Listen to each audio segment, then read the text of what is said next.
Baik, mungkin bisa kita mulai ya. Kalau pagi ini ya persiapannya agak terburu-buru. Sudah siap semua ini? Arif Gabriel? Ya, Pak. Ya. Untuk praktikum ya kita kemarin saya coba udah urus ya, mudah-mudahan mulai minggu depan ya. Saya juga sudah menghubungi asistennya.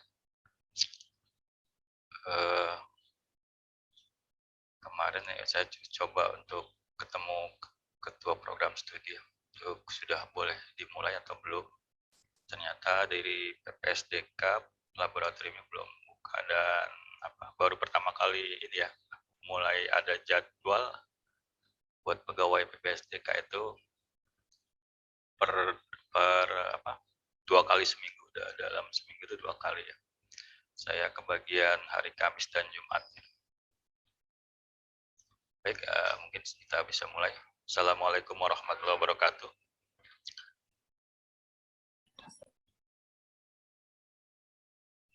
Selamat pagi semuanya. Pagi ini tanggal berapa sekarang? Tanggal 17 September ya. 17 September pertemuan ketiga ya. Pertemuan ketiga ini sudah makin jauh ya. Sambil jalan nanti saya absen seperti biasa sambil menunggu yang lainnya. Nanti saya absen satu persatu. Saya minta seperti biasa interaktif. Ada beberapa yang perlu saya tanyakan dari kuliah sebelumnya. Berapa orang sekarang yang hadir? Masih 45 ya, masih 45. Abdul Razak Al-Bajili. Cek sound coba. Abdul Razak atau Adib Wicaksana? Hadir Pak, saya Pak. Ada ya. Linda Setiabudi, Rizky Ainul Zahro. Hadir Pak. Umi Nur Latifah, Arya Nanda. Hadir Pak. Hadir Pak. Habibur Rahman. Hadir, Pak. Sihaloho Dominika. Hadir Pak. Dia Valentina. Hadir, Pak. Yohanes William. Hadir Pak. Rosi Aulia Rahmawati. Hadir Pak. Naufal Musafa.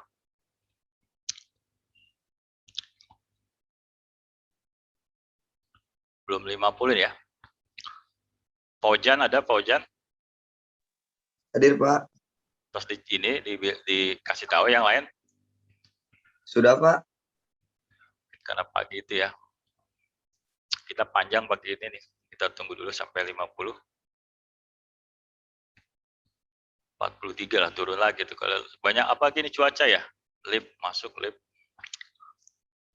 Dwi Solomita. Hadir Pak. Eza Ferdiansah udah. Hadir Pak. Rizky Amelia. Hadir Pak. Mauli Mevia Arafat.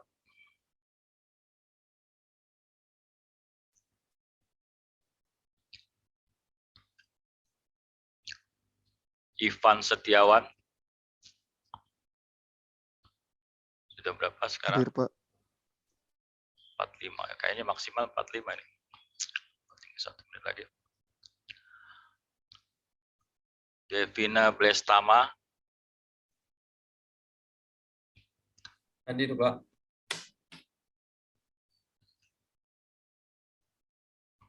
Divara Nabila. Hadir Pak.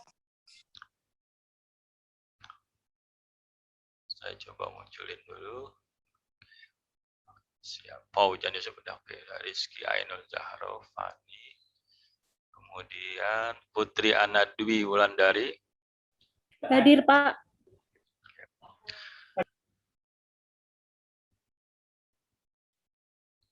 Baik, kita mulai saja ya.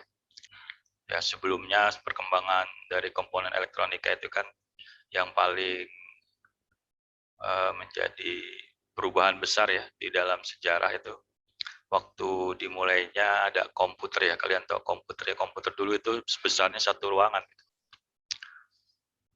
Belum ditemukan sebuah transistor. Sejarahnya dulu kan komponen elektronnya seperti itu. Sekarang sudah komputer bisa dibawa kemana-mana, itu namanya komputer portable ya, laptop. Kalian harus mengenal ada tipe-tipe komponen elektronik ya, pasif maupun aktif.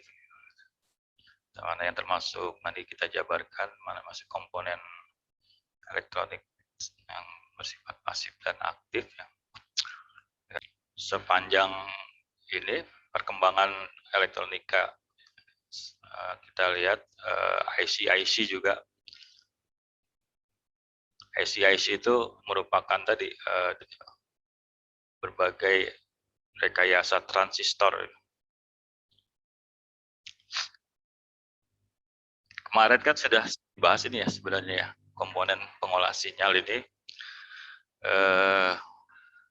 Jadi mata kuliah pengolah sinyal, saya mencoba menjabarkannya di dalam suatu elemen sistem instrumentasi. Dan elemen sistem instrumentasi itu dimulai dari sistem sensor. Sistem sensor, ya kita di awal telah membahas ya kuliah sebelumnya. Itu sensor sebagai elemen pengindera. Elemen pengindera di mana sensor itu bertugas mendeteksi besaran fisis yang ada di lingkungan ya, besaran fisis yang ada di lingkungan. Kemudian kita juga mengenal transducer.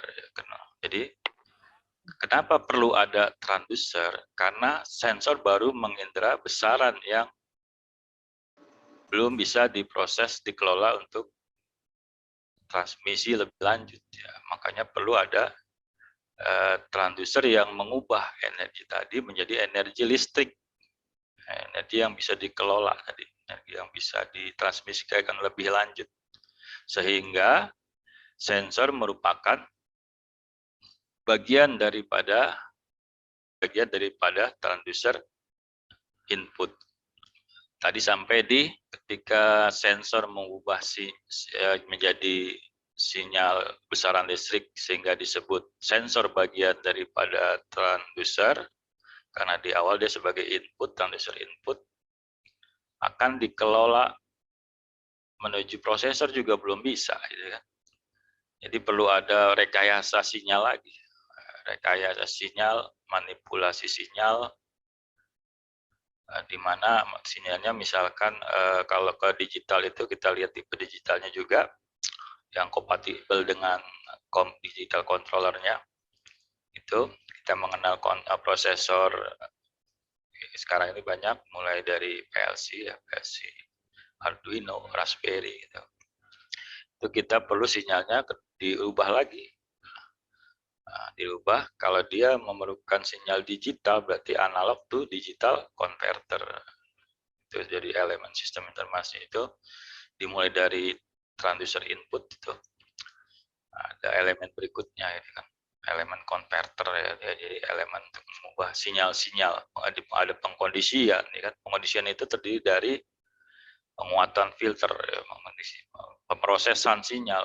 Pemrosesan sinyal ya ada proses bagaimana sinyal-sinyal tersebut di zooming, dijumlah, dibagi itu kan dalam bentuk yang bisa dirubah dalam bentuk sinyal digital, ya kan? Bagaimana caranya nih memanipulasi merekayasa sinyal itu supaya bisa diteruskan? Banyak banyak alternatif.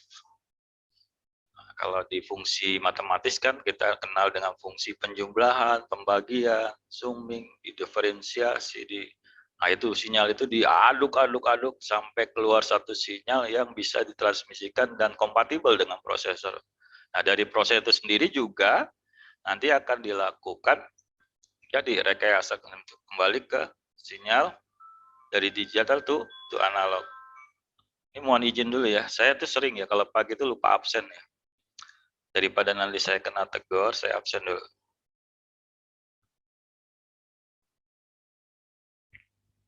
Alarm absen saya sudah bunyi ini. Ini saya udah terkenal nih. Hadir dari pagi, cuman absen saya belum absen. Absen sekarang kita foto dulu, Mas. Biar kalian tahu ya. Jadi absen tuh kita foto. Aduh, pas belum dicas lagi. Nggak mau dia kameranya, nggak mau ngedetek. Saya ngecas dulu ya.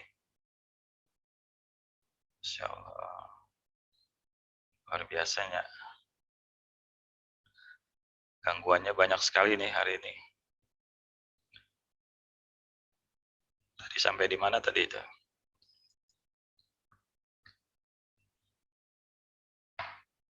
Nah, tadi sinyal dari prosesor ya, jadi perlu direkayasa lagi, dimanipulasi lagi dengan tadi konsep penjumlahan, pengukuran secara matematis itu sinyal bisa dijumlahkan, dibagi, bisa didiferensiasi, diintegrasi gitu kan sinyal-sinyal tersebut.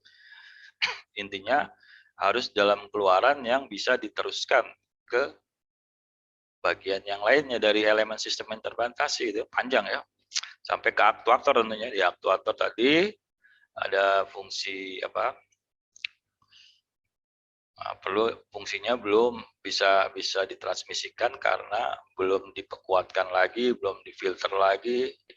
Sehingga ketika sinyal itu sudah bisa direkayasa yang bisa ditransmisikan dan aktuator memberi perintah untuk misalkan membuat bukaan dari kontrol valve, itu elemennya panjang itu. Nah, itu tadi yang saya ceritakan satu siklus elemen sistem instrumentasi ya. Bisa juga ujungnya itu tidak harus ke microcontroller. Bisa juga dia langsung ke display ya. Bisa jadi selain dilanjutkan ke display, ada yang dikontrol sinyal itu perlu ditampilkan dalam display yang bisa terbaca sebagai sebuah pengukuran atau dilanjutkan untuk melakukan pengontrolan atau kendali kontrol kan. Kontrol dari misalkan ingin mengontrol sebuah aliran, kita perlu aktuator kontrol valve gitu. Atau aktuator motor untuk menggerakkan ban berjalan. Banyak contoh-contoh di industri, itu nanti akan lebih banyak di sistem instrumentasi industri, contoh-contoh proses ya, khususnya yang mengenai sistem instrumentasi yang lebih luas lagi. Nah, saya juga ini ya, jujur ini, banyak kalau di awal udah trouble tadi masuk dialihkan linknya juga, saya minta nih kalian menjelaskan sambil saya mencari ini charger HP saya mau foto nggak bisa nih, saya mau absen nggak bisa. Coba dari kalian ya yang bisa menjelaskan mulai dari apa itu sistem, kenapa disebut sistem sensor sampai ke sistem instrumentasi. Atau kalian pilih nih, izin menjawab Pak, saya mau menjawab yang sensor. Izin menjawab, saya mau menjawab yang aktuator. Ya silakan ya, siapa nih? Apa yang saya tunjuk? Sampai saya absen nih. Saya Pak izin menjawab untuk sensor. Silakan. Jadi sensor itu suatu perangkat atau device atau sistem yang dapat merasakan suatu besaran fisika, kimia, atau biologi dan merespon besaran tersebut dalam bentuk besaran fisika, kimia, atau biologi lainnya, atau mengkonversi besaran yang dirasakan menjadi besaran lainnya. Sudah, Pak. Beda, coba ini tadi siapa namanya? Elma, Pak, Elma Febriana. Elma Febriana. Francisca, bedanya dengan transducer, jadi di mana perbedaan? Mas Tiur Yordania. Ya, Pak. Tadi yang dijelaskan Elma kan baru sampai sensor ya. Kalau pengertian transducer, tuh kan, kalau udah trouble ya, HP saya sendiri hang. Mungkin jatuh tadi ya. Atau siapa? Paujan. Transducer apa Paujan?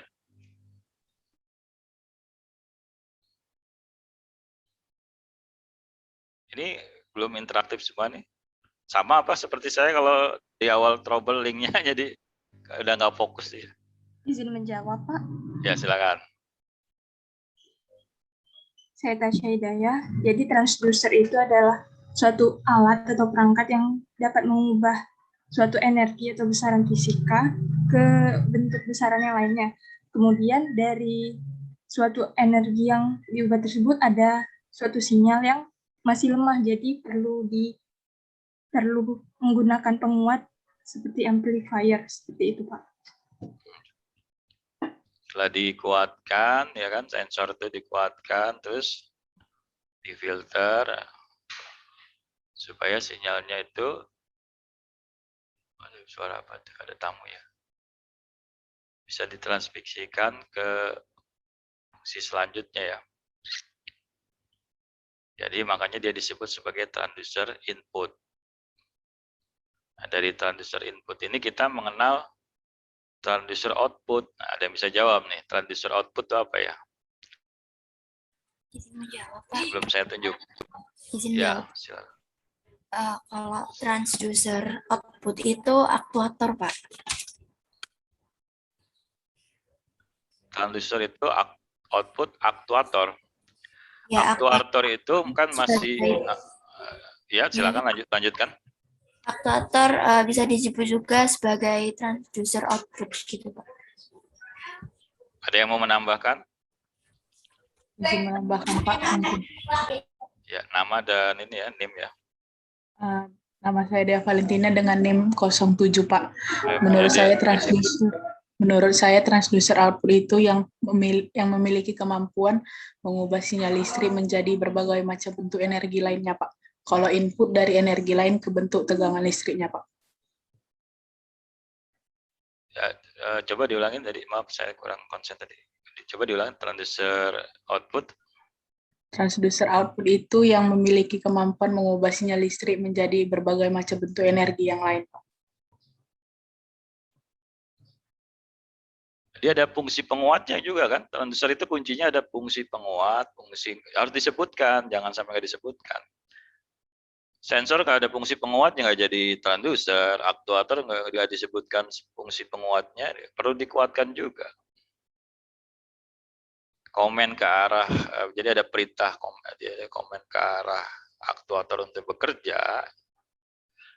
Kalau sinyalnya lemah juga nggak kompatibel dengan misalkan kontrol valve-nya kan, itu perlu dikuatkan, difilter supaya kompatibel dengan kontrol valve-nya gitu, bahasa sederhananya. Jadi jangan sampai penguat dan filter itu nggak disebutkan, fungsi penguat dan filter. Karena nanti kita bicaranya komponen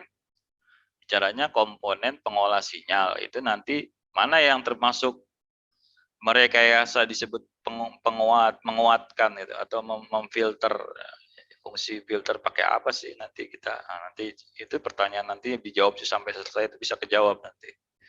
Yang penting di sini itu pemahamannya adalah fungsi penguat dan fungsi filter dikatakan sebagai sebuah transducer itu harus bunyi.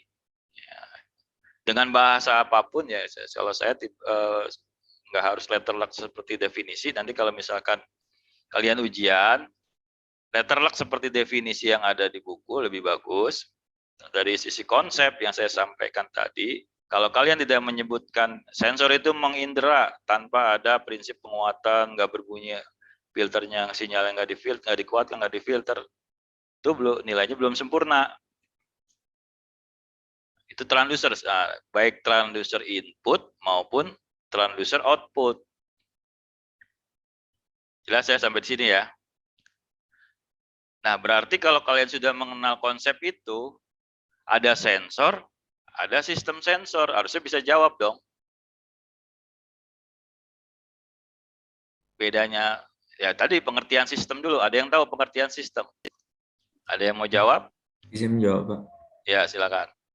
Kalau sistem itu merupakan kombinasi dua atau lebih elemen atau subsistem atau bagian yang diperlukan untuk menghasilkan suatu fungsi, Pak. Arya nih ya, Aryan ada bukan? Iya, Pak. Nah, berarti Sistem tadi kalau disebut sebagai sistem sensor, sensor baru mengindera, fungsinya cuma mengindera kan. Jadi perlu ada fungsi lain, ya kan? Fungsi lain itu dengan fungsi penguatan dan fungsi filter.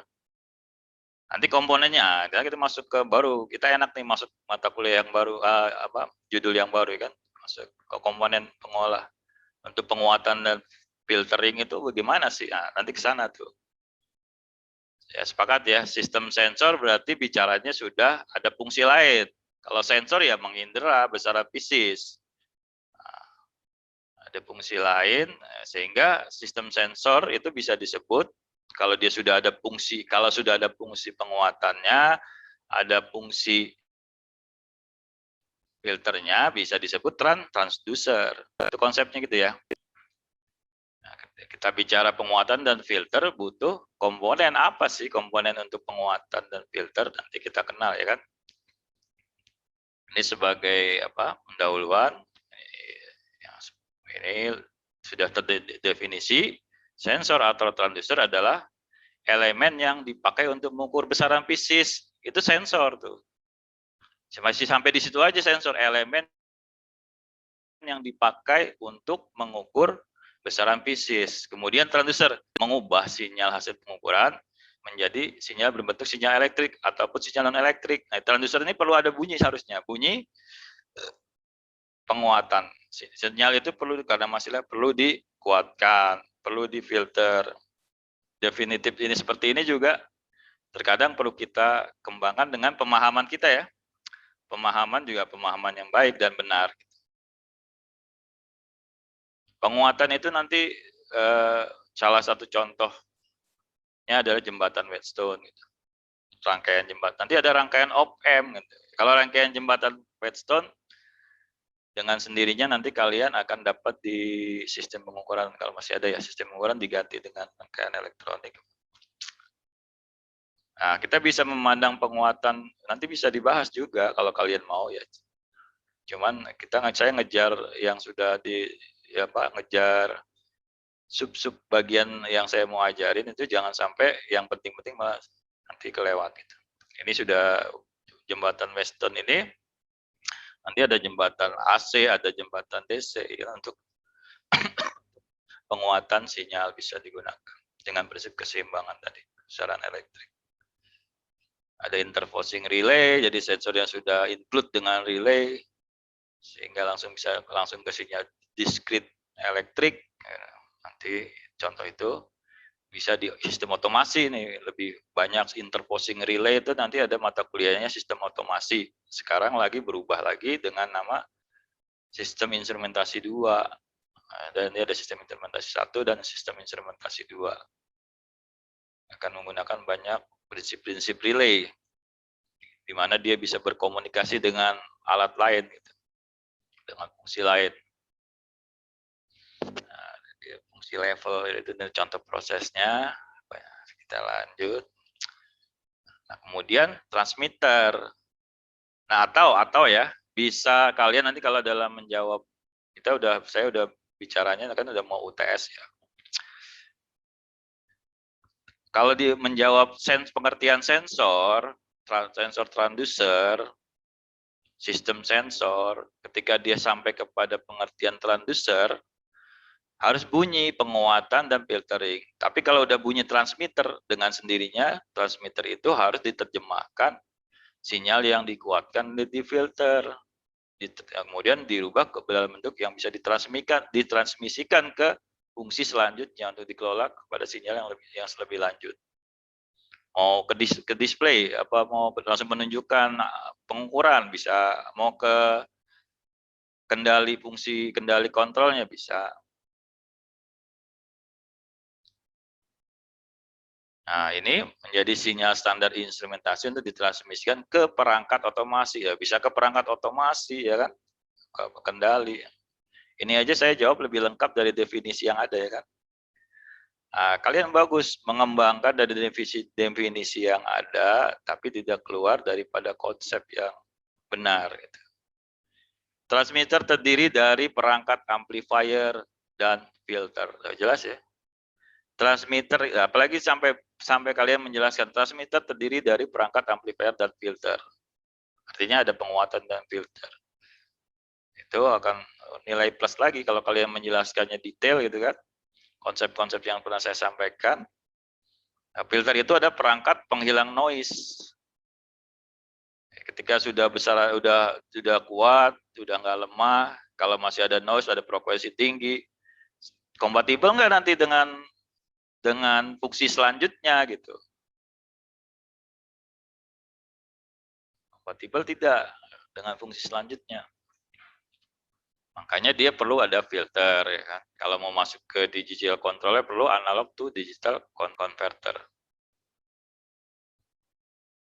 Sistem transmitter memiliki input berupa sinyal analog, output berupa sinyal standar industri. Jadi nanti kita lihat sinyal-sinyal standar industri. Nah ini dia sinyal standar industri yang ada. Nah, sekarang kita juga mengenal prosesor ada dengan tipe seperti Arduino dan PLC.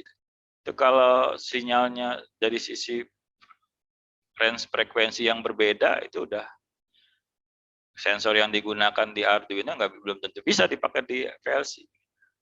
Emang di PLC juga belum tentu bisa dipakai di Arduino. Perlu rekayasa lagi, bisa digunakan, perlu rekayasa lagi. Gitu. Supaya sesuai, kompatibel untuk masuk ke prosesor. Gitu. Nah, kalau ini sinyal standar instrumentasi industri ya. Biasanya 0 sampai 24 volt DC, gitu. Walaupun memang ada yang sekarang yang di bawah 24 volt DC. Kalau Arduino itu 0 sampai untuk discrete 0 sampai 5 volt DC. Kemudian ada yang AC juga, volt AC-nya 0 sampai 110 volt AC. Untuk analog arusnya 4 sampai 20 mili ampere DC. Ada juga sinyal non standar ya, walaupun nilainya sama, dia belum standar tadi. Nah itu kita perlu, jadi kenapa disebut transducer? Perlu transmitter yang bisa mengubah ke sinyal. Nah inilah sinyal standar instrumentasi. Tadi di awal jelas elemen sistem instrumentasi dari mulai sensor ya, ada sensor satu siklus. Saya pernah memberikan contoh dalam bentuk gambar ya. Itu nanti ada proses sinyal conditioning dan sinyal processing ya. Sinyal conditioning ini untuk menguatkan dan memfilter ya. Kita kenal amplifier dan filter. Kemudian processing, multiplexing, analog to digital converter, digital to analog. Jadi nanti di PLC itu ada modul input output yang bisa merubah analog to digital, digital to analog. Nah, ini kalau ini nggak ke sistem, kalau sampai ke data presentasi, sampai ke display, berarti dia hanya pengukuran dan penunjukan angka pengukuran. Ketika dilanjutkan sampai ke aktuator, menggerakkan, mengoperasikan, memberi komen, perintah motor bekerja, berarti ada fungsi kendalinya juga nanti lanjut sampai ke komponen transmisi.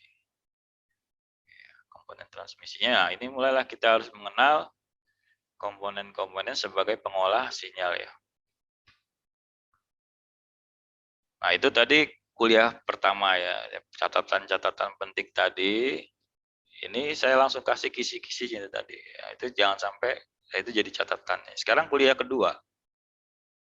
Ya, dari kuliah kedua kemarin ada yang bisa menjelaskan. Ya, kalian pilih nih sifat sensor ada aktif pasif. Menurut kalian sifat sensor aktif pasif seperti apa? Kemudian yang termasuk klasifikasi sensor analog, sensor digital, atau nih kalau dihubungkan dengan sistem instrumentasi dan tanggapan waktu. Nah, nanti kan kita bicara kenapa perlu diolah sinyalnya, seberapa rumitkah gitu kan. Nah, kalian harus menghubungkannya dengan sistem instrumentasi secara keseluruhan dan tanggapan waktu, mulai dari tanggapan waktu sensor, tanggapan sampai ke prosesor, sampai ke aktuator. Dihubungkan itu lebih bagus. Nah, coba ada yang bisa bantu? Saya Pak yang sifat sensor aktif pasif Pak. Nah, enggak. Untuk yang sensor aktifnya itu mengubah energi, terus membutuhkan bantuan sumber energi. Contohnya ada termokouple, fotodioda, dan generator. Kalau untuk yang sensor pasifnya, mengubah besaran listrik dan tidak membutuhkan sumber, seperti resistif, kapasitif, dan induktif. Mungkin itu, Pak. Ya. Siapa tadi? Fani ya? Fani. Ya, Pak. Nah, tadi kalau yang apa? Yang termokouple kan dari panas, dirubah dulu ke energi listrik. Jadi besaran non listrik dari fotodioda, cahaya, piezoelektrik, lengkap ya. Kalau ngejawab itu nanti di ujian tes tuh kalau bisa contohnya itu caranya cuma termokouple gitu, jangan. Fotodioda, piezo tadi nggak disebut, piezoelektrik, apalagi yang putaran ya, kecepatan, ada putaran tuh dirubah di dalam bentuk energi listrik. Lengkap, jadi lengkap. Pasif, perubahan induktansi, perubahan resistif, perubahan kapasitif. Kalian jelaskan tuh. Apalagi nanti jelaskan beserta prinsip tranduksinya. Ini berapa orang nih? Nanti kalian 49 nih, itu kisi-kisi kalau keluar kalian harus bagus ya nilainya. Prinsip tranduksi yang kategori perubahan resistif. Mulai dari persamaan model matematisnya. Kemudian prinsip tranduksi yang berperubahan kapasitansi, model matematisnya, induktansi juga. Nah, kalian jelaskan sampai ke prinsip tranduksinya dan contoh bisa lebih bagus. Nanti mungkin saya pertanyaannya A, B, C, D terakhir itu gambarkan dong yang misalkan proses levelnya menggunakan perubahan kapasitansi, gambarkan menggunakan prinsip resistansi yang kawatnya memuai karena ada perubahan suhu. Nah, kalian buka-buka lagi, jadi menjelaskan harus detail. Ada lagi yang lain nih. Apa yang bisa jawab? Karakteristik statis dan dinamis. Bedanya di mana?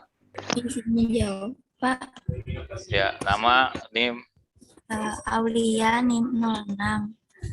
Karakteristik statis sendiri itu karakteristik yang dimiliki oleh sensor pada saat awal tanggapan waktu dengan sensor dalam keadaan telah stabil, atau dengan kata lain tidak dipengaruhi waktu tertentu untuk mencapai keadaan steady state.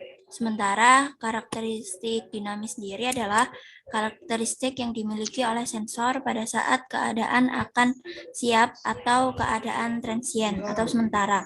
Dengan kata lain dipengaruhi oleh waktu tertentu untuk mencapai keadaan steady state yang terdiri dari rise time, time constant, lead time atau delay, respon frekuensi, dan parameter orde kedua. Jadi kata kuncinya apa? Keywordnya biar kalian mudah. Statis dan dinamis dipengaruhi oleh waktu kan? Iya, Pak. Nah, komponen waktunya itu yang kalian kenal apa tadi? Ada rise time, ada time constant, ada delay, ada waktu tunggu, ada frekuensi, orde. Jadi kata kuncinya adalah karakteristik dinamis dipengaruhi oleh tanggapan waktu. Ya, kalau dihubungkan dengan sistem instrumentasi yang tadi luas tadi saya jabarin satu siklus saja gitu kan. Nah, kalian bisa nggak membuat satu hubungan yang kalian kenal sensor itu punya karakteristik dinamis dipengaruhi oleh waktu. Apalagi sudah sampai ke klasifikasi aplikasi misalkan. Tadi sistem instrumentasi aplikasi itu proses apa ini kan? Proses level kah? Proses thermal sensor, proses proximity sensor, ya, klasifikasi menurut aplikasi tadi. Nah, dihubungkan lagi ke apa? Sistem instrumentasi dan tanggapan waktu. Kalau kita sudah mengenal sensor, sudah mengenal sistem sensor, ya, dengan karakteristik statis dan dinamis, jadi tanggapan waktu mulai dari sepanjang, mulai dari sensor, kalau ada proses sampai ke penampil sampai ke penampil display aja itu sebagai sebuah alat ukur, ya itu punya waktu, membutuhkan waktu sampai kepada nanti kalau dalam sistem kendali sampai ke aktuatornya, dia tanggapan waktu sensornya di dalam suatu sistem instrumentasi panjang.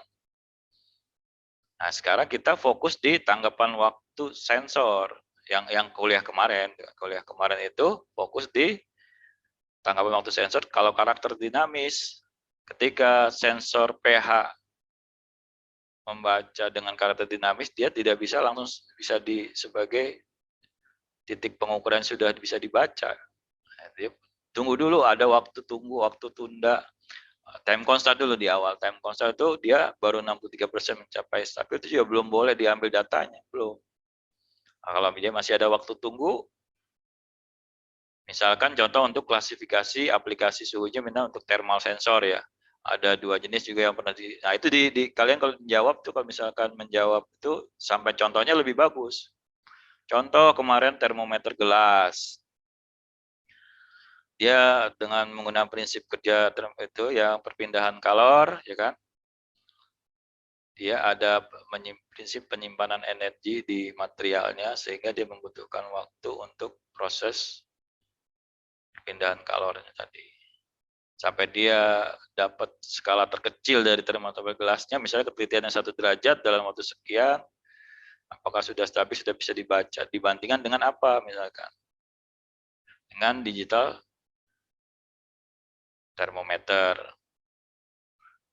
Ya, digital termometer itu juga nanti kan ada prinsip kalau meteorologi suhu, nah itu nanti kalian belajar di standar ukuran meteorologi legal atau dulu namanya standar ukuran meteorologi kalibrasi. Meteorologi. Jadi alat ukuran apa? Di dalam mengkalibrasi, ya kan? Di dalam itu ada aturan-aturan untuk meteorologi suhu. Apakah dia termasuk jenis kontak atau dia termasuk bukan jenis kontak gitu. Nah, itu pengaruh di karakteristik daripada alat tersebut.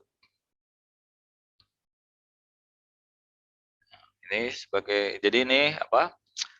Kuliah kedua kemarin ya, esensi yang kalian harus pahami, kemungkinan keluar, ya, sangat besar kemungkinan keluar, ya, hampir semuanya. Jadi itu tadi dalam menjawab itu harus mulai dari contohnya harus lengkap. Nah, kita masuk kepada instrumentasi itu dimulai dari bagaimana sih proses sensor dan transducer itu. Dari gambarnya bisa terlihat ya, range pengukuran, range dari input output ya, range span-nya. Ada yang tahu ini? Ini span-nya berapa yang input? Rumusnya aja dulu. Ojan tahu Pak Ojan rumusnya? Input. Izin menjawab Pak, kalau Enggak, ya. Kalau kemarin tuh input span rumusnya input maksimum dikurangi input minimum. Nah, ini maksimumnya apa nih? Besaran kilogram per sentimeter persegi. Besaran pieces apa tekanan ya? Betul kan? Aulia? Ini siapa tadi yang jawab? Iya, Aulia Pak. Nah, dikurangin 1,5. Berarti spannya berapa? Itu ya, udah benar rumusnya ya. Ya, 5,5. Sekarang yang span output, coba yang lain. Izin menjawab, Pak. Ya, silakan. Kalau output span itu rumusnya output maksimal dikurangi output minimal. Nah, berapa? Jadi yang 100 mili dikurangin 0. itu 10 bukan? Oh iya, 10. Spannya ya, span output. Nah, sekarang pertanyaannya adalah apabila sensor membaca besaran pieces tekanan sebesar 1,5 kg per cm persegi, kira-kira keluaran dari transducer ini, transmitter ini berapa? 10 milivolt, Pak. Siapa nama? Habib Rahman. Pak. Kalau 7 kilo berarti yang lain 7 kilo per sentimeter persegi. 100 nilai volt, Pak. Nah, itu harus dijelas. Kalau nilai tengahnya, kalau misalkan keluarannya, nah sekarang keluarannya, kalian mengukur menggunakan voltmeter. Udah tahu cara menggunakan mengukur voltmeter? Ternyata yang terbaca setengahnya dari 10 sampai 100 berapa? 55 ya, Pak. Nah, itu terbaca berarti kalau kalian mengukur tegangannya sebesar 55 milivolt, itu yang disensor di indera besaran bisnisnya berapa?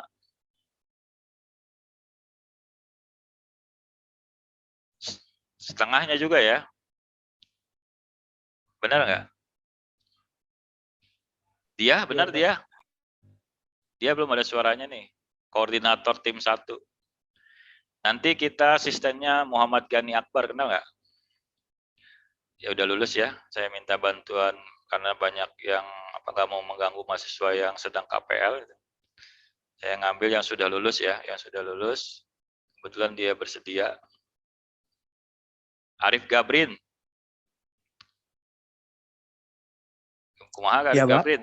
Kalau misalkan nilai keluaran outputnya 55 milivolt, kalian mengukur dengan voltmeter, berapa yang terbaca di indera sensor besaran bisnisnya? 55 milivolt setengahnya 10 sama 100 milivolt bukan? Bukan ya? Nah, itu pakai perbandingan ya, kalau bukan pas persis, kebetulan persis. Nilai tengahnya baru nilai tengah daripada besaran bisnis. 10 spannya tadi kalau 10 sampai 100 milivolt, spannya kan 900 kurangi 10 kan 90. Hati-hati ya, kita lihat span dulu, span prinsip span. Tadi input maksimal dikurang minimum. Kalau dia bicara output maksimal, kalau bicara output maksimal dikurang output minimal. Ini kalau dikasih soal ini bisa ya deh, Ahmad Nopandi. Insya Allah, Pak. Nah, itu prinsip span ya. Kemudian tadi kalau tadi kan dia udah sampai kepada sinyal yang bisa ditransmisikan. Jadi masuk ke modul ini. Modul apa ini? Modul controller. Jadi ada PLC, dia punya modul input dan modul output. Jadi sinyal yang analog akan dirubah ke dalam bentuk digital converter. Karena digital dia ada kan di discrete ya. Ada nilai yang SAT, ada nilai high gitu. Nah, itu kita menggunakan komponen apa nih kalau dari sinyal yang analog ke digital gitu kan. Perlu ada pencuplikan sinyal, quantify sinyal, perlu dijumlah nggak, perlu diintegrasikan nggak dengan sinyal supaya dia bisa mengasah. Itu nanti ada namanya rekayasa sinyal, sehingga sinyal yang tadi dari transducer transmitter itu bisa kompatibel nanti dengan PLC-nya. Nanti keluar dari PLC juga perlu direkayasa lagi sinyalnya.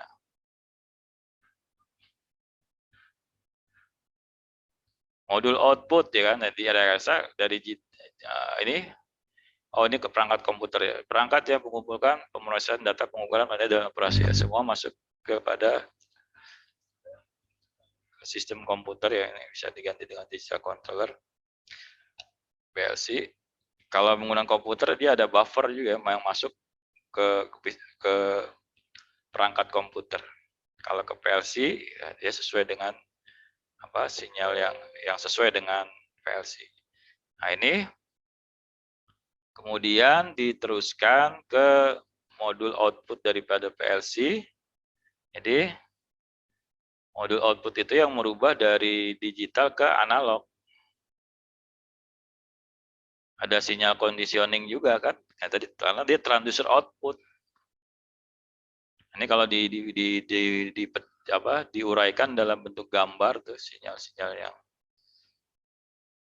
kapan dia perlu dikondisikan. Nah, dari di sini ada supply ya. Ada yang bisa ini menjelaskan nih.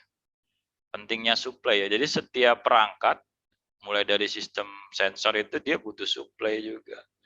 Sampai aktuator dia butuh supply. Jadi sehingga nanti kalau kalian bekerja di industri perlu ada manajemen motor dan daya, ya, terutama kalau di industri itu selalu daya itu selalu bersama-sama dengan motor biasanya.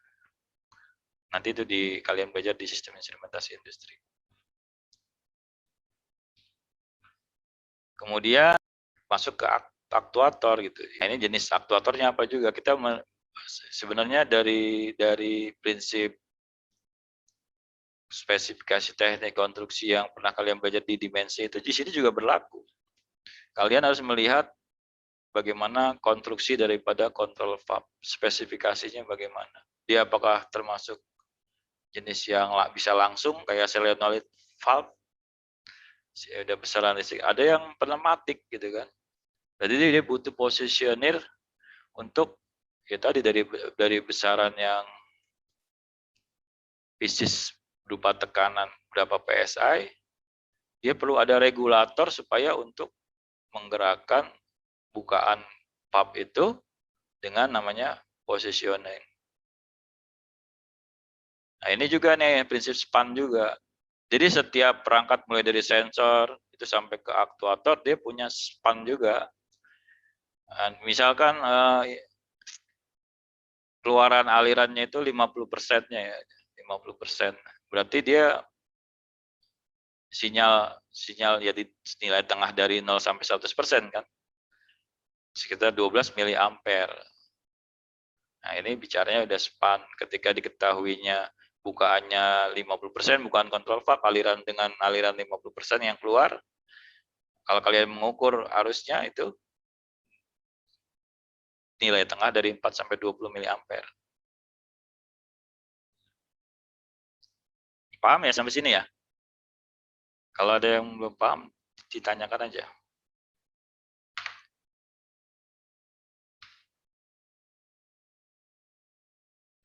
Ini pertemuan komponen elektronik. Untuk masuk kepada kuliah kita mengenai komponen pengolah sinyal, kita harus mengenal komponen elektronika. Mungkin kalau yang sudah hobi dulu dengan dunia, kalau ada apalagi yang sudah SMK ya, SMK jurusannya memang dia mengambil elektronika, itu kita mengenal ada komponen pasif dan komponen aktif. Ada yang tahu komponen pasif itu apa aja? Mangga, Saha. Di awal tadi sudah saya jelaskan ya, Zahra Aulia.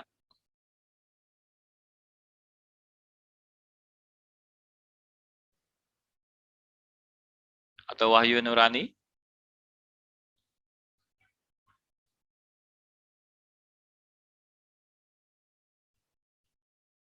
Ada yang tahu komponen pasif dan komponen aktif?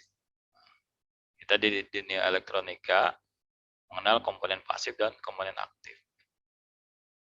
Buat PR tuh ya. Izin menjawab untuk komponen pasifnya, Pak.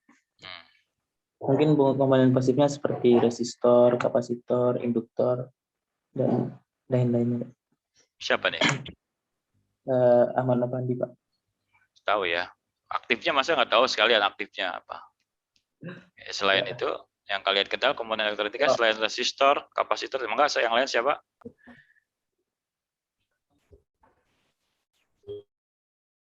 Yang jawab Pak. Siapa nama? NIM. Habibur Rahman Pak, NIM 64. Komponen pasifnya bisa induktor, kapasitor, resistor. Kalau aktifnya yang aktifnya itu dapat bekerja jika diberi pengaruh luar Pak, ya jatuh daya. Sekarang pertanyaannya udah masuk, kita sebagai pengantar masuk ke komponen pengolah sinyal. Tapi kita harus mengenal dulu nih, mengenal komponen elektronika yang kalian ketahui. Ya. Jawab. Jawab, Pak. Jawab, Pak.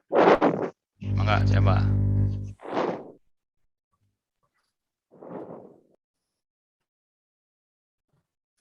Itu ada 2 orang ya tadi, yang perempuan boleh. Ya. Izin menjawab, Pak. Kalau komponen aktif itu memerlukan arus eksternal dari luar buat beroperasi, contohnya kayak dioda, transistor, IC, Transistor, seperti itu. IC. Ya. Kalau ini op-amp di dalamnya ada transistor nggak?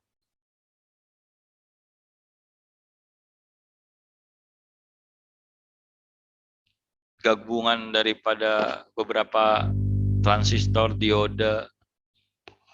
Nanti kita bicaranya komponen op-amp ya. Nanti kita lihat selalu kalau saya kita lihat konstruksinya, gitu. Apapun yang terkait dengan ilmu instrumentasi, bagaimana spesifikasi teknis daripada op-amp, bagaimana konstruksi. Kalian belum pernah lihat konstruksinya seperti apa sih? IC itu udah pernah lihat IC belum? Makanya itu pernah saya di awal tuh tanya kalian, udah ada yang dari SMK belum? Apa dari SMA semua gitu?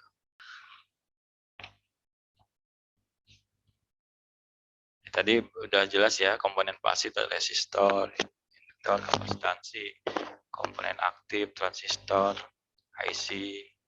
Ya, IC itu sebenarnya adalah pengembangan daripada transistor yang bisa direkayasa. Transistor itu bisa dibuat sebagai penguat juga, penguat depan, penguat tengah. Jadi awalnya dari situ, kemudian nanti sampai yang terakhir ini dia bisa smart op-amp itu sampai ke langsung bisa berkomunikasi ke fungsi selanjutnya. Nanti kita kenal ada op-amp dalam sebuah rangkaian yang bisa melakukan rekayasa penguatan dan filter ya. Jadi penguatan itu nanti ada prinsip summing, menjumlahkan, diferensial, ada yang membagi, ada yang mengintegrasi dari rangkaian op-amp. Nah, kita udah masuk nih, jadi kalian mengenal lagi, selain di awal sudah mengenal sensor, transducer, sistem instrumentasi, sensor analog, itu penggunaan, dan lain sebagainya. Sekarang masuk kepada komponen pengolah sinyalnya. Kita mengenal op-amp. Nah, di dalam elemen sistem instrumentasi itu, dia sinyal itu ada yang dikondisikan dan dibagi, ada fungsi elemen untuk memproses sinyal. Ada yang elemen mengkondisi sinyal itu ada dua. Nanti ada penguatan dan filter. Bagaimana kalau kita menggunakan komponen op-amp? Ya, ini sama seperti di awal ya, sistem instrumentasi itu sensor, transducer, ada pengkondisian sinyal, ya kan? Kemudian, nah ini yang udah mulai masuk ke men-scanner sinyal-sinyal yang terbaca di transducer, di scanner, di multiplexer.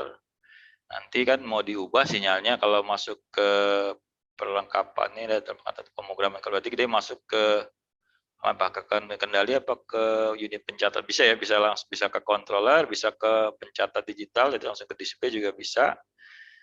Dia ada prinsip sinyal yang di scan, sinyal-sinyal yang di scanner, dicuplik, dikuantifikasi, mau dirubah ke arah yang bentuk sinyal digital. Ya, ada suara bocor ya. Ada pertanyaan?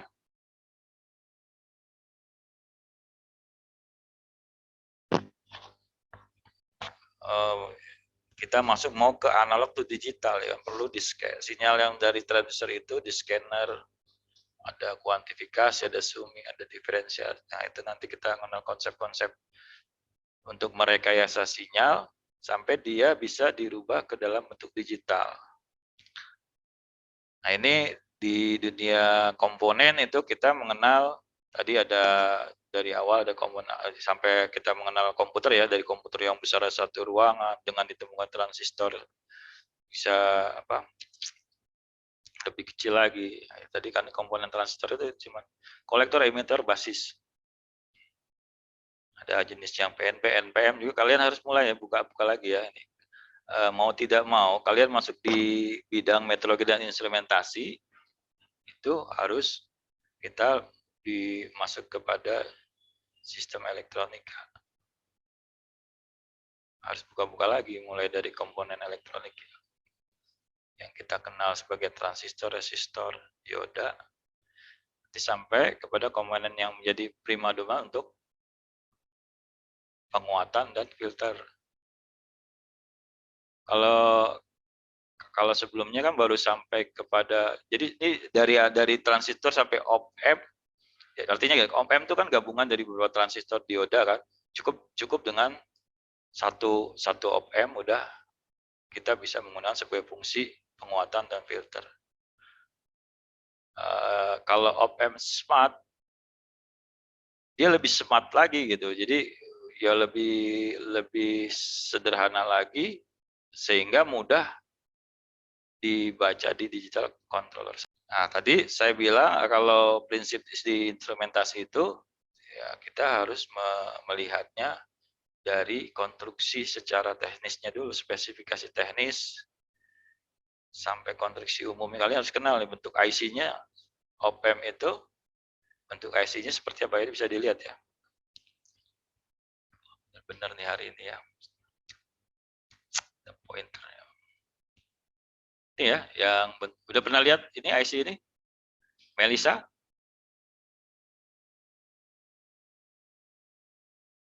Melisa, ada? Ada, Pak. Udah pernah lihat IC ini? Untuk jenis IC pernah lihat, Pak. Ini kaki 8 ya, Pak? Kaki 8. Iya, pernah, Pak. Di mata kuliah SLD semester lalu. Semester lalu udah pernah ya? Udah, Pak. Disuruh buat rangkaian sederhana seperti itu, Pak. Udah praktikum belum? Praktikumnya jadinya online. Ngebuat sendiri. Sama di di Proteus, di rangkaian di online-nya, di rangkaian simulasinya, sama dibuat secara langsung gitu, Pak. Ada beberapa modul gitu yang sederhana dibuat secara langsung. Berarti kalian beli komponen sendiri ya? Iya, betul, Pak. Kalau mau disuruh beli komponen sendiri nggak? Aduh. Kalau yang ini murah mungkin. Oke, ini ya tadi kita lihat konstruksinya seperti ada 8 kaki. Ini ada primer, namanya terminal yang primer itu yang perlu kita kenal adalah inverting input, non-inverting input, terminal output, power supply. Jadi dengan simbol sederhananya 3, cuman sebenarnya dia ada power supply-nya kan. Jadi ada input non-inverting, input inverting, ada tegangan keluaran Vout, tegangan plus sama tegangan minus. Terminalnya kaki-kaki 8 itu apa aja? Ada ya kaki yang tidak digunakan ya, kaki 8 mungkin biar simetris, sengaja ada kaki 8 tak digunakan. Satu tegangan kaki 7, keluaran kaki 6, kaki 4 ground, kaki 3 masukkan tak membalik, kaki 2 masukkan membalik, ya. Kaki 1 dan 5 offset 0. Di offset 0 ini berfungsi untuk mengontrol offset tegangan untuk meminimalkan kebocoran. Ya, op-amp ini kan berjenis diferensial, jadi dia memang fungsi penguatannya yang menjadi karakteristik idealnya adalah dia harus mempunyai fungsi penguatan yang baik. Nah, ini kalian kenal dulu nih, mulai dari bentuknya, kalian harus tahu, kalau perlu buka browsing IC itu, yang belum kenal sama sekali. Kemudian simbol. Nah, kemudian kita mengenal operasional op-amp dan instrumen amplifier. Yang saya bilang tadi smart op-amp, dia udah bisa dikatakan instrumen amplifier, bisa langsung berkomunikasi dengan ini ya, dengan kontrolernya. Ya, operasional op-amp ya ini masih bicaranya per komponen, nanti ada rangkaian bagaimana kita membuat dari komponen ini, membuat satu rangkaian bisa menerapkan prinsip menjumlah, membagi, mengurangi, mengintegrasi.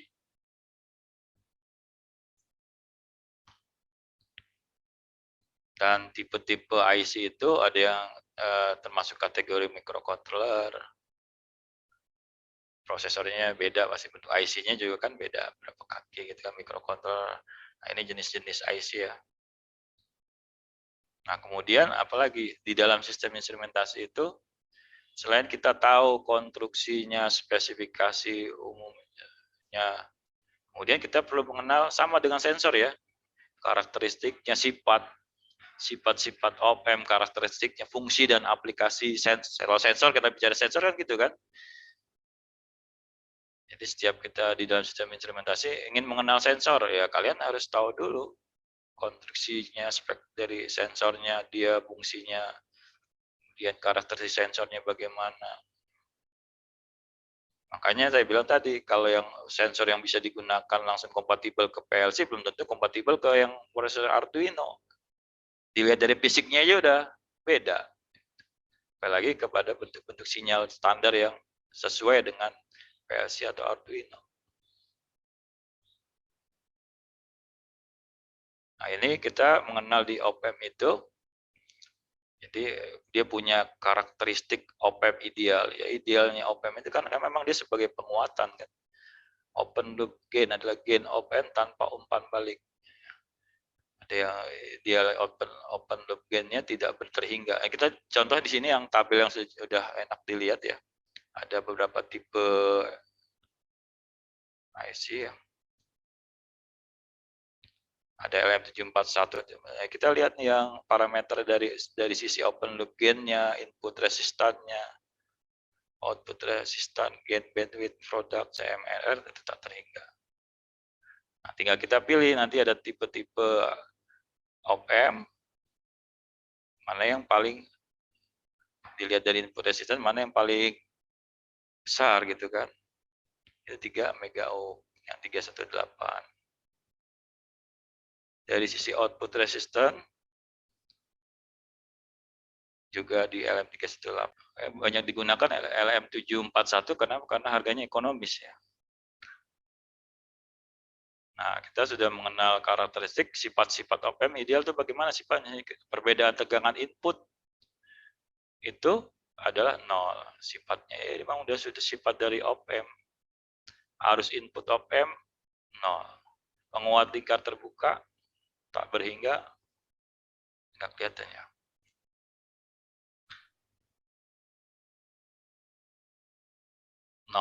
Hambatan masukan lingkar luar tak berhingga. Lebar pita tak berhingga. Ini sifat-sifat dari op-amp. Sama common mode rejection ratio tak berhingga.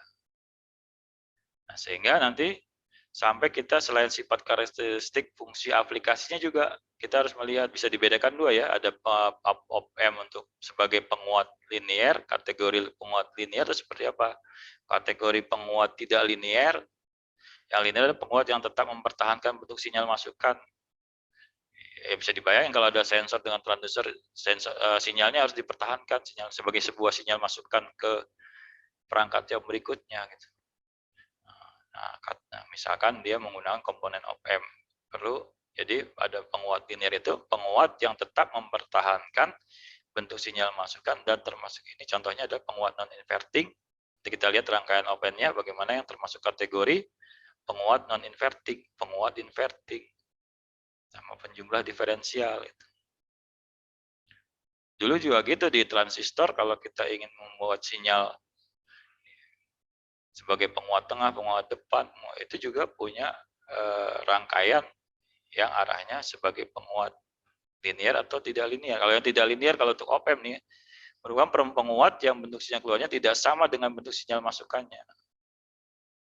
Nah, diantaranya nanti ada rangkaian op-amp kompak yang termasuk komparator, yang termasuk integrator, yang termasuk diferensiator. Nanti kita lihat mengubah bentuk gelombang dan pembangkit gelombang.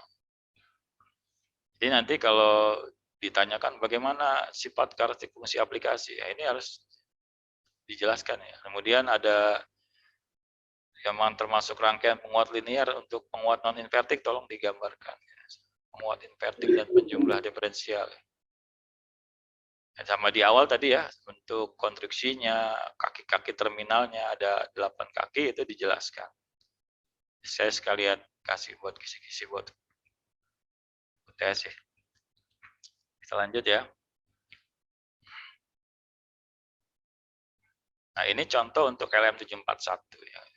Tadi kan udah yang diberi kolom merah ini bagaimana karakter ideal dari LM741. Output offset merupakan tegangan output pada saat kedua input di ground 0. Ini karakteristik idealnya untuk LM741 open loop gain dia 2,10⁵, input resistannya 2 mega ohm, output resistannya 75 ohm, gain bandwidth-nya. Ini dia udah mengenal untuk tipe yang LM741 aja ya, sampai ke CMRR. Nah, yang paling penting adalah bagaimana sih kalau rangkaian op-amp yang termasuk kategori linear untuk disebut sebagai non-inverting amplifier.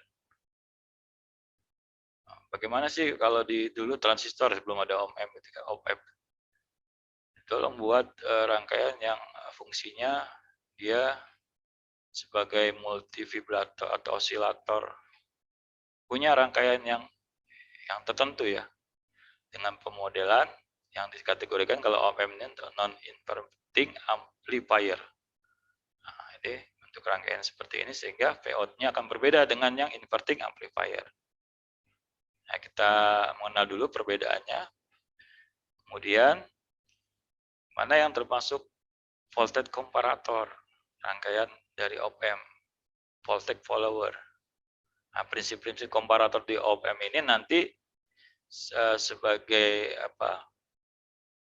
bisa digunakan nanti sebagai pengubahan dari sinyal analog ke digital, yaitu dengan voltage comparator. Tipe rangkaiannya seperti ini. Oke, kemudian kita juga mengenal op-amp dengan fungsi summing dan diferensial. Perlu di summing. Nah, ini bentuk rangkaian summing amplifier, kemudian ada yang diferensial amplifier. Kenapa sih kalau kita mau mengubah sinyal dari digital ke analog, kita perlu menggunakan summing amplifier gitu. Konsep summing.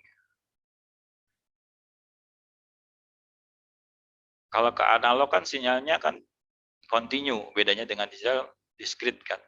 Kalau dengan sinyal digital yang discrete itu dia perlu ada pencuplikan sinyal sampai dia membentuk satu kotak dengan tinggi tertentu tegangannya dan terputus ya. Kalau yang sinyal yang analog dia harus continue. Berarti dia tiap waktu, itu tadi konsep sistem informasi tidak jauh dari tanggapan waktunya. Nah, berarti kalau dia continue, dia perlu dijumlah setiap tanggapan waktu yang ada pada saat sinyal yang dari transistor itu masuk ke perangkat lain. Nah, kita perlu membuat satu rangkaian yang mempunyai rangkaian op-amp yang mempunyai fungsi sebagai summing amplifier. Kalau dia ingin dirubah ke digital to analog, sehingga dia tanggapan waktu continue jadi analog. Nah, konsep sederhananya seperti itu. Kemudian ini yang integrating amplifier, differentiating amplifier bentuk seperti ini. Dia termasuk yang non-linear ya. Nah, itu ciri khasnya dari kapasitansi. Ditambah dengan R, nilai impedansinya lebih bisa dikendalikan. Nah, kemudian kita mengenal fungsi untuk rangkaian op-amp untuk perubahan dari arus ke voltage dan voltage ke arus sebaliknya. Nah, setelah kita mengetahui rangkaian-rangkaian untuk merekayasa sinyal, kita menggunakan komponen op-amp. Nah, kita mengenal istilah instrumentasi amplifier yang tadi sampai dikenal dengan smart op-amp. Artinya apa? Dia sudah sinyal-sinyalnya itu sudah smart, yang mudah dibaca oleh proses selanjutnya. Dengan tipe karakteristik yang high gain, single end output, high input impedance, sampai nilai CMRR juga tinggi. Itu karakteristik kalau dia termasuk kategori sebagai sebuah instrumen amplifier. Itu konsepnya seperti itu aja. Kemudian dari sisi jika R input 1 dan 2 tidak identik, maka gain pada kedua input tidak sama. Ini arahnya nanti seberapa smart gitu kan. Op-amp itu merubah sinyal di mana dia sudah bagaimana menciptakan suatu instrumentasi amplifier yang sudah memenuhi karakteristik yang sesuai dengan proses selanjutnya. Jadi bisa berkomunikasi antara fungsi sebelumnya, misalkan masuk prosesor, berarti prosesor sudah bisa meneruskan. Kemudian tadi kan arahnya masih penguat ya, penguat. Kemudian perlu penguat itu belum dibersihkan dari noise ya, jadi perlu dibuang sinyal dengan frekuensi yang tidak diinginkan. Sudah dikuatkan dengan tipe-tipe rangkaian op-amp yang kita kenal, ada summing, ada integrating, ada diferensial, itu ada tipe-tipe rangkaian daripada op-amp. Kemudian sinyalnya perlu difilter ya, dibuang sinyal dengan frekuensi yang tidak diinginkan. Jadi perlu ada lagi rekayasa sinyal untuk memfilter ya, untuk memfilter dari sinyal yang sudah dikuatkan tadi. Nah, klasifikasi filter berdasarkan implementasi sehingga kita mengenal filter aktif, filter pasif, dan filter digital. Ini nanti rekayasa rangkaian RC ya, R dan kapasitor. Klasifikasi filter berdasarkan respon frekuensi. Jadi 4 tipe ya, low pass filter, high pass filter, band pass filter, band stop. Nah, ini low pass filter, rangkaian RC-nya. Untuk yang high pass filter, bedanya kalian harus bisa membedakannya, nanti keluar di tes juga. Bentuk-bentuk rangkaian RC-nya yang berbeda antara low pass filter dan high pass filter. Kemudian kita mulai band yang termasuk kategori band pass filter dan band stop filter. Perbedaannya dari sisi sinyal antara band pass filter juga ini nanti keluar di UTS ya. Jadi ada karakteristik filter yang tadi ciri-ciri rangkaian RC-nya kan berbeda ya, antara karakter yang satu dengan yang lain itu harus jelas. Kemudian setelah dikuatkan di filter sinyal itu di multiflexing ya, rangkaian untuk memilih salah satu input dengan sinyal kontrol digital. Nah, hubungannya tadi dengan apa? Memproses sinyal dengan prinsip multiflexing dari yang misalkan dari analog ke digital gitu kan. Gelombang sinusoidal bagaimana dia mencuplik titik-titik di gelombang ini nanti kan berbentuk digital sehingga dia bisa mengkuantifikasi kalau dia ingin merubah ke dalam bentuk digital. Jadi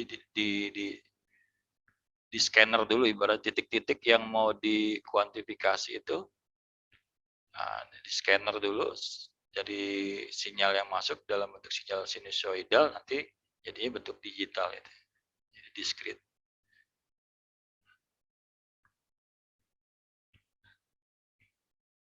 Nanti konsepnya arahnya ke sana, jadi dia bisa merubah dari sinyal analog ke digital.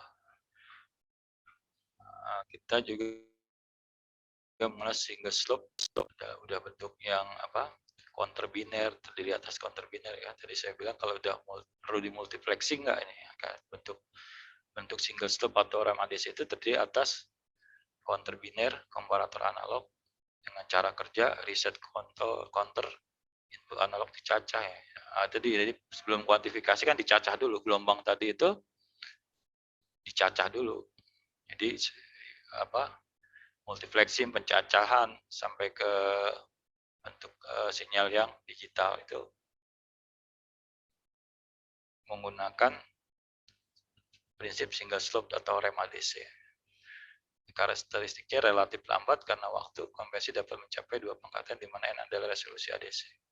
Semuanya nanti dalam konversi yang mencapai 2 pangkat N. Nah, sehingga kita bisa sampai ke kalau sudah dikuatkan di filter ya kan. Kemudian pemrosesan sinyalnya juga sampai ke display di multiflexing sinyalnya, kemudian dicacah di multiflexing sampai terbaca dalam bentuk display digital misalnya, berarti dia harus dalam bentuk dari sinyal yang analog dirubah, dikuantifikasi, dicacah sampai kepada bentuk digital yang tadi gelombang insidensial, jadi bentuk sinyal yang diskrit sampai nanti ke elemen presentasi. Nah, kemudian kita ini contoh ya, masuk ke contoh modul amplifier. Kalau dia menggunakan, kira-kira dia menggunakan op-amp enggak ini? Sensor timbangan ini, ketika ada besaran fisis kita menimbang sesuatu, itu kalau nggak dikuatkan sinyalnya dengan modul HHX 711 ya nggak akan bisa terbaca di microcontroller Arduino ini. Nah, begitu kan PH. PH juga perlu ini penguatnya ya. Nah, itu konsep secara sederhana. Kalau sensor tanpa penguat dan filter, rangkaian atau modul yang bisa mengarahkan, jadi komunikasi ini bisa terjadi antara prosesor Arduino di sini dengan sensor yang sudah dikuatkan. Ini saya beri contoh untuk Arduino. Nanti kan kalian di praktikum akan melakukan kalibrasi antara sensor yang digital dan analog, yang sinyal inputnya digital. Kita kemarin jadi bagi dua kelompok, yang satu menggunakan LM35 ya sensor, dan DB yang sinyal digital itu DB. Nah, ini rencananya untuk praktikum sebelum UTS, nanti setelah UTS kita menggunakan PLC, perangkat PLC gimana dia pengolahan dan pemrosesan sinyal sehingga PLC bisa membaca. Kemudian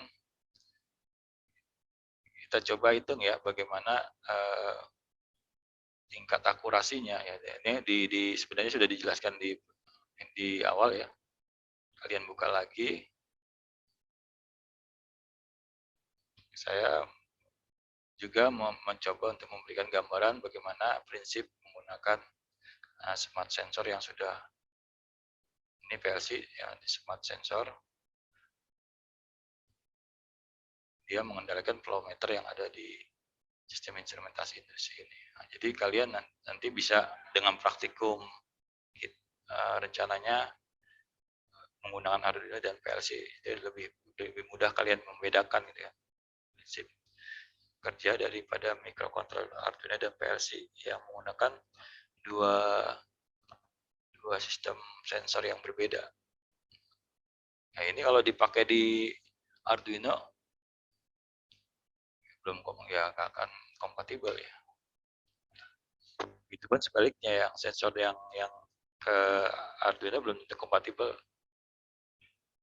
untuk dengan PLC. Mungkin itu ya, hari ini agak kurang ini saya nih. Yang terlalu capek dan tadi di awal juga kurang ada perubahan apa, saya nggak lihat linknya untuk hari Jumatnya. Ada pertanyaan sampai di sini? Gantian atau yang bicara?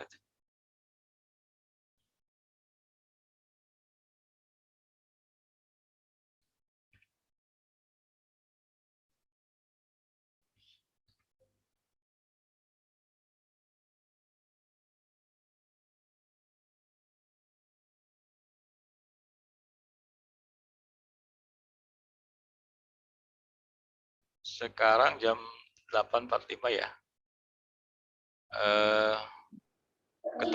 Ketua angkatan Paujan ada?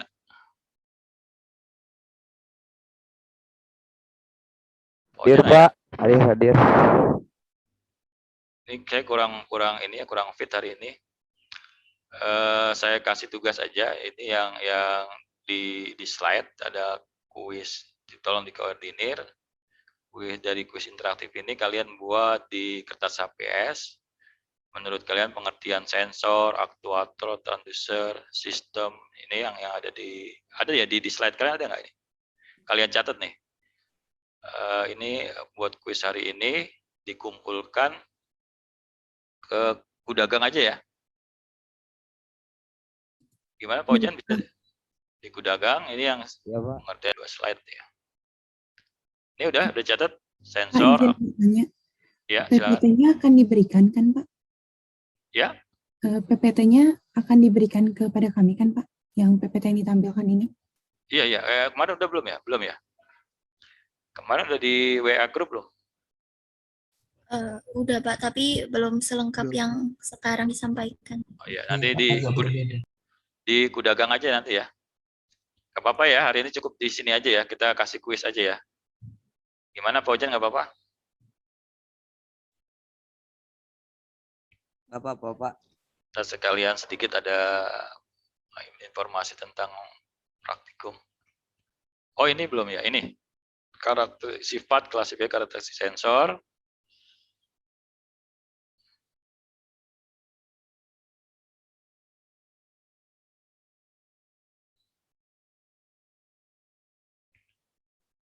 Kalau saya lebih melihatnya keywordnya udah apa lengkap. Kadang-kadang kalau definisi yang ada di itu juga belum lengkap, ada di slide. Ada yang sudah lengkap. Kalau yang belum lengkap, kalian bisa kembangkan konsep-konsep penting dari sistem sensor. Ya. Pokoknya yang ada pertanyaan di sini aja. Udah ini, yang ini? Sudah Pak, sudah di screenshot. Ya, satu lagi. Oh ya, screenshot aja biar cepat. Saya izin bertanya lagi, Pak. Iya, silakan. Untuk waktu pengerjaannya gimana ya, Pak? Ya, mulai dari sekarang ya, dari nanti jam 9 sebelum saya tutup dulu.